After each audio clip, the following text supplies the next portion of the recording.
चलिए दोस्तों, आप ध्यान से सुनिए। आपके सामने एक ऐसा बजट का ब्लॉकबस्टर है जिसमें फाइनेंस मिनिस्टर निर्मला सीतारमण ने मस्त अंदाज में मिडिल क्लास को एक धमाकेदार खुशखबरी दी है। इमेजिन करिए, अगर आपकी एनुअल इनकम 12 लाख रुपए तक है तो आपको इनकम टैक्स के झंझट से बिल्कुल भी जूझना नहीं पड़ेगा। बिल्कुल टेंशन फ्री रहिए।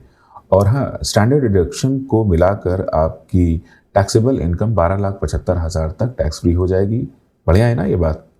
अब बात करते हैं न्यू टैक्स रिजीम की। इस रिजीम में 12 लाख तक की इनकम पर आपको एकदम झकास 80% की टैक्स छूट मिलेगी। मतलब अगर आप 8 से 10 लाख रुपए कमाते हैं और 10% टैक्स के ब्रैकेट में आते हैं तो पूरी अमाउंट की छूट आपके नाम हो जाएगी। ये तो ऐसा है जैसे अब टैक्स का दर्द नहीं, लाइफ फुल ऑन मस कटने वाली है। पर यहाँ थोड़ा तर्क वितर्क की गुंजाइश है। कुछ लोग कहेंगे कि ये राहत तो कमाल की बात है, लेकिन क्या इस फैसले से बड़े इनकम वाले भी खुश होंगे? पहले जहां 15 लाख से ऊपर वालों पर 30% का टैक्स था, अब 20 से 24 लाख कमाने वालों के लिए बस 25% का नया स्लैब है। तो सवाल उठता है, समझ में आता है कि मध्यम वर्ग के लिए एक्स्ट्रा पैसा उनकी जेब में रहे, लेकिन क्या ये स्लैब परिवर्तन जो है बड़े टैक्स पेयर्स की ज़रूरतों को पूरा करते हैं? थोड़ा डिबेट का मसला खुल जाता है यहाँ पर।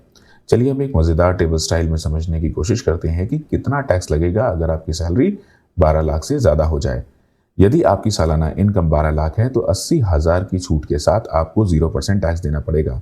बस जीरो टेंशन। यदि इनकम 16 लाख है, छूट हो रही है 50,000 की, जिससे इफेक्टिव टैक्स दर लगभग 7.5% हो जाती है। अगर आपके पास 18 लाख की सैलरी है तो 70,000 की छूट और 8.8% का टैक्स रेट। 20 लाख की इनकम पर 90,000 की छूट के साथ 10% टैक्स लगेगा। 25 लाख पर 1,10,000 की बड़ी छूट से इफेक्टिव 13.2% टैक्स लगेगा और 50 लाख कमाने वालों को तकरीबन 21.6% के टैक्स में फंसना पड़ेगा, क्योंकि यहां भी सिर्फ 1,10,000 की छूट दी जा रही है। इसी के साथ टीडीएस में भी धमाकेदार बदलाव आए हैं। अब किराए की जो वार्षिक इनकम पर टीडीएस की छूट सीमा 2.4 लाख से बढ़कर 6 लाख कर दी गई है। सीनियर सिटीजन्स और छोटे टैक्स पेयर्स के लिए तो ये रिलीफ कोई वेलकम गिफ्ट से कम नहीं है।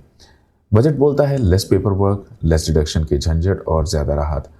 और अब ओल्ड टैक्स रिजीम की तरफ चलते हैं, जहां कोई नया ट्विस्ट नहीं लगाया गया। पुराने रिजीम में आप अपनी फेवरेट डिडक्शंस का लाभ उठा सकते हैं, जैसे सेक्शन 80C के तहत पीपीएफ, ईएलएसएस, एलआईसी प्रीमियम आदि अप टू 1.5 लाख तक। सेक्शन 80D में हेल्थ इंश्योरेंस प्रीमियम की छूट मिलेगी। सेक्शन 24B में होम लोन पर 2 लाख रुपए तक का ब्याज डिडक्शन होगा और एचआरएस, एलटीएस आदि की छूट भी अवेलेबल है। यहाँ तक कि 60 से 80 साल की उम्र वालों की एग्जेम्पशंस 3 लाख तक है और 80+ ईयर्स के लिए 5 लाख तक। अब पूछने वाली बात यह है कि क्या ये बजट सिर्फ एक स्वीट डील है या फिर इसके पीछे कोई रणनीति छुपी है? जहां एक और मिडिल क्लास के लिए एक्स्ट्रा कैश उनके हाथों में रहने के विचार से डोमेस्टिक कंजम्पशन और सेविंग्स को बूस्ट मिलेगा, वहीं कुछ आलोचक तर्क वितर्क करेंगे कि बड़े इनकम अर्नर्स पर ज्यादा बोझ नहीं पड़ रहा। बजट का मकसद बिल्कुल क्लियर है, मध्यम वर्ग को राहत देना, उनके हाथों में ज्यादा पैसे छोड़ना ताकि वो ज्यादा खर्च कर सकें, बचत कर सकें और निवेश कर सकें। लेकिन ये भी सोचने वाली बात है कि क्या इस बदलाव से इनकम इनइक्वालिटी का फर्क कम होगा या फिर इसकी गहराई में और डिबेट छुपी हुई है।